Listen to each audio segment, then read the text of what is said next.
안녕하세요. 김성학 변호사입니다. 이번 시간에는 학폭 피해에 대한 확실한 법적 대응 방법에 대해서 살펴보도록 하겠습니다. 현재 자녀가 학폭으로 고통받고 있다면 자녀와 부모 모두 그 심적 고통은 미루어 짐작하기 어려울 정도일 것입니다.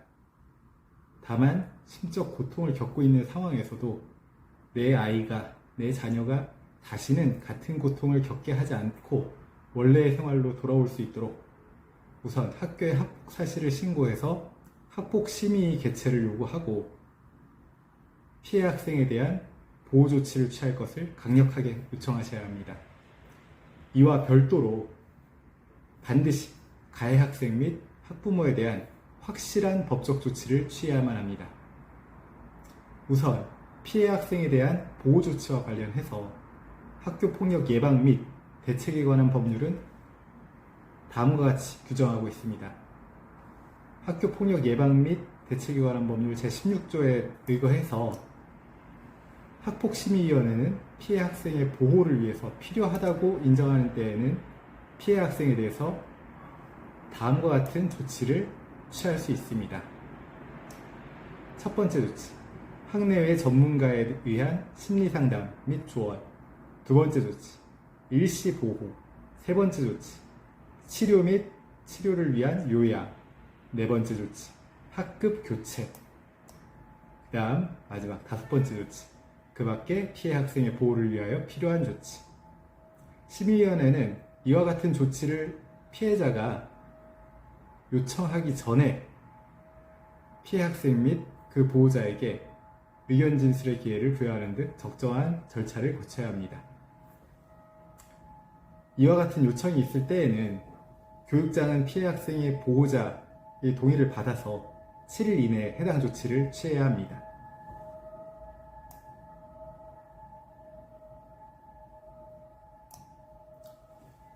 이러한 법률에 의거해서 피해 학생에 대한 보호 조치를 우선적으로 취하고 나면 다음으로 해야 할 조치는 가해 학생에 대한 합당한 처분이 내려지도록 학폭심의위의 의견을 개진하여야 합니다. 학교폭력 예방법에 따라서 피해 학생이나 학부모의 요청이 있는 경우에는 학폭심의위는 피해 학생과 학부모의 의견을 반드시 청취해야만 합니다.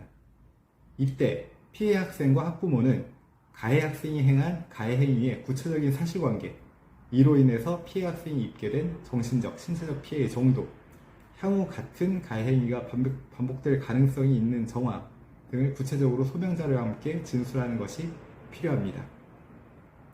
학폭심의위는 심의 결과 가해 학생에게 다음과 같은 조치를 한 가지 내지는 두 가지 이상을 병과해서 교육장에게 요청하게 됩니다. 첫 번째, 피해 학생에 대한 서면 사과. 두 번째, 피해 학생 및 신고 고발 학생에 대한 접촉, 협박 및 보복행위의 금지.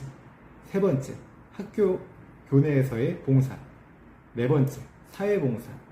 다섯 번째, 학내외 전문가에 의한 특별교육 이수 및 심리치료.